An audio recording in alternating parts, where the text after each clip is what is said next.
అందరికంటే వెనుకబడ్డ దళిత వర్గం అన్న వీళ్ళది ఎస్సీలో మన తెలంగాణలో ఎస్సీలో ఉన్నది, ఆంధ్రప్రదేశ్లో బీసీ ఓసీ సార్. పైసలు బాగున్నాయి మనం ఆటపోయిన ఇప్పుడు అక్కడ ఆంధ్రప్రదేశ్ ప్రభుత్వం అంతకుముందు ఉన్న ప్రభుత్వం తీర్మానం చేసి చంద్రబాబు నాయుడు గారు తీర్మానం చేశాడు అన్న. మొన్న కమిషన్ వేసిండు దీనికి సపరేట్గా, కమిషన్ రిపోర్ట్ కూడా వీళ్ళని చేర్చాలని ఉన్నది. టోటల్ ఇప్పుడు సెంట్రల్లో ఇప్పుడు ఆగి ఉన్నది అంతే. ఇక్కడ రిజిస్టర్ జనరల్ ఆఫ్ ఇండియాలో ఉంది సార్.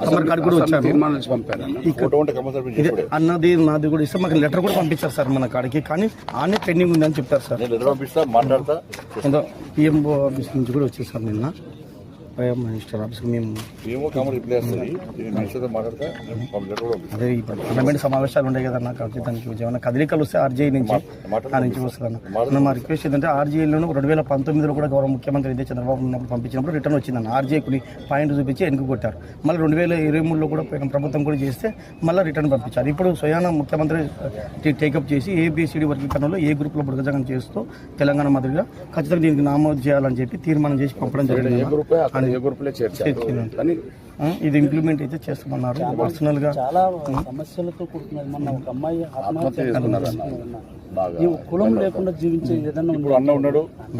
మాకు అన్న మీరు చెప్తే అన్నదయ్యనే మాకు ఆ రోజుల్లో కూడా అన్నదయ్య